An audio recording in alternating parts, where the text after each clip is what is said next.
AGT Live 24/7. This is AGT Live 24/7.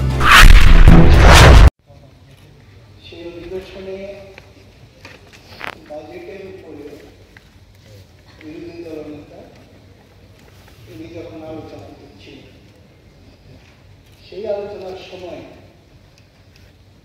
একটা করদাতা সংক্রান্ত বিষয়ে শ্যামলবাবু, আপনি আপনার বক্তব্য রাখতে চেয়েছিলেন গতকালকে ঠিক অষ্টতম শেষে, মানে 12টায়।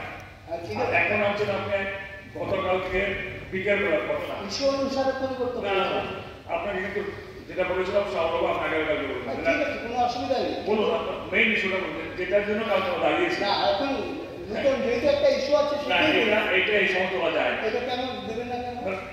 আরে আপনি আমার কথাটা শুনুন না।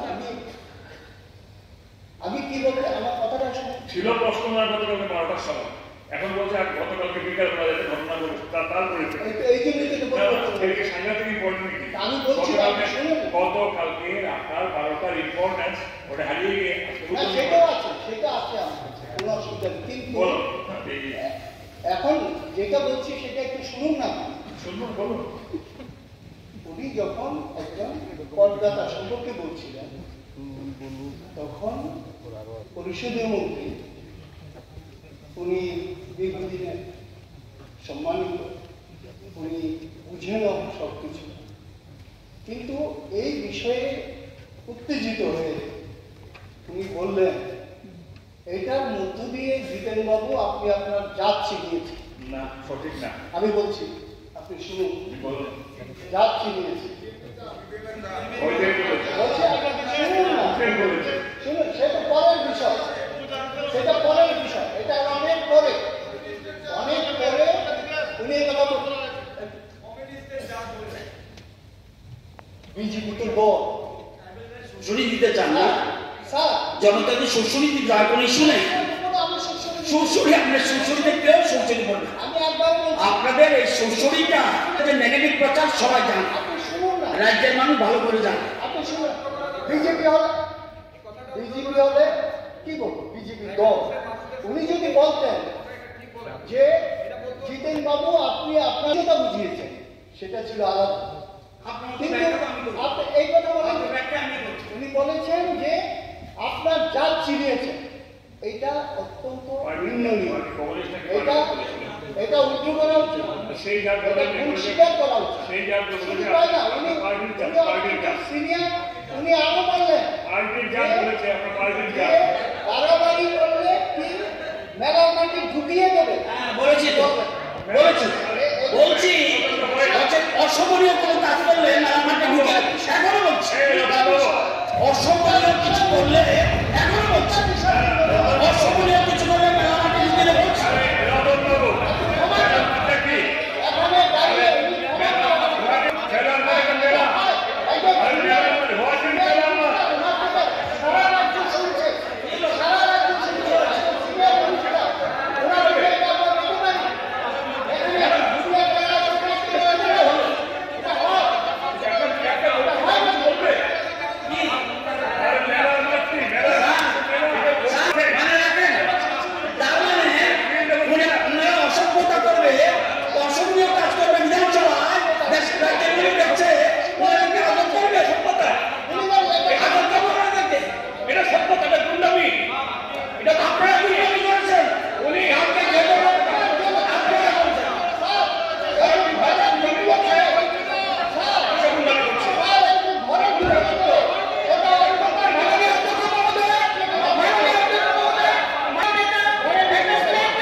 গুরুত্ব অনুসারে সবার উত্থাপনের অনুমতি দিয়েছে।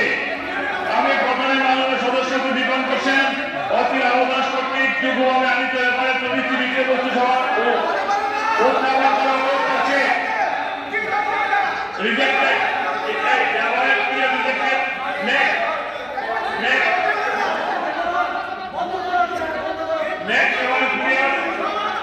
শ্রীমতী কল্যাণী সাহা এখন আমি ওনাকে রেফারেন্স কমিটির বিষয়বস্তু সভা উত্থাপন করার অনুরোধ করছি।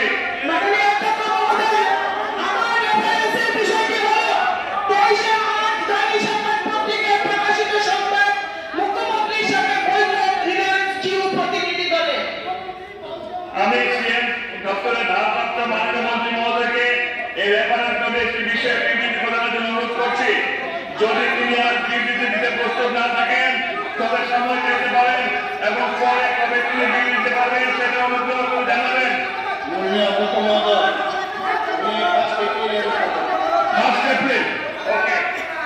তৃতীয় রেফারেন্স চেয়েছেন মাননীয় সদস্য শ্রীমতী নন্দিতা দেববর্মা মহোদয়া রিয়াদ। এখন আমি ওনাকে রেফারেন্স কমিটির বিষয়বস্তু সভা উত্থাপনের অনুরোধ করছি।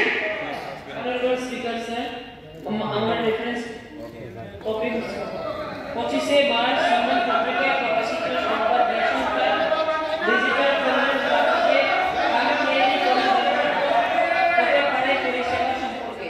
আমি খাদ্য জনসংযোগ দপ্তরের ভারপ্রাপ্ত মাননীয় মন্ত্রী মহোদয়কে এই রেফারেন্স কমিটি করদাতা সংক্রান্ত বিষয়ে শামুল আপনি আপনার বক্তব্য রাখতে চেয়েছিলেন গতকালকে ঠিক প্রশ্নোত্তর পর্ব শেষে মানে 12টায়।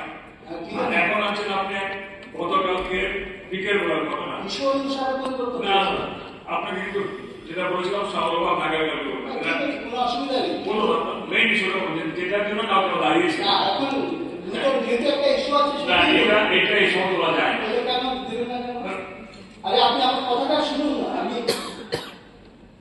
আমি কি বলতে আমার কথাটা শুনুন। ছিল প্রশ্ন না গতকালকে 12টার সময় এখন বলছে গতকালকে বিকাল বেলায় যে ঘটনা ঘটেছে তারপরে সাংঘাতিক পয়েন্ট নাকি গতকালকে আপনার 12টার ইম্পর্টেন্স হারিয়ে গিয়ে সেটা আছে কোনো অসুবিধা নেই। কিন্তু বলুন এখন যেটা বলছি সেটা একটু শুনুন না। শুনুন বলুন। উনি যখন একজন করদাতা সম্পর্কে বলছিলেন তখন পরিষদীয় মন্ত্রী উনি দীর্ঘদিন সম্মানিত, উনি বুঝেন সবকিছু, কিন্তু এই বিষয়ে উত্তেজিত হয়ে উনি বললেন এটার মধ্য দিয়ে জিতেন বাবু আপনি আপনার জাত ছিনিয়েছেন। না সঠিক না। আমি বলছি আপনি শুনুন। বলুন জাত ছিনিয়েছি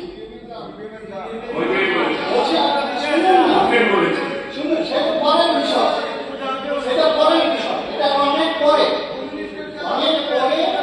উনি বিজেপির দল শুনি দিতে চান না স্যার জনগণের শোষণীতি জাগরণ ইস্যু নেই। শোষণে আমরা শোষণ দেখলেও শোষণ করেন আমি একবার আপনাদের এই শোষণীটা আপনাদের যে নেগেটিভ কথা সবাই জান রাজ্যের মানুষ ভালো করে যান।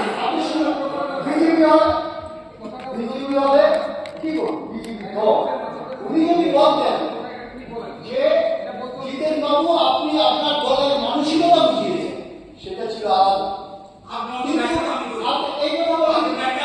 উনি বলেছেন যে আপনার জাত ছিনিয়েছেন, এটা অত্যন্ত এটা উত্তোলন পরিষ্কার করা উচিত।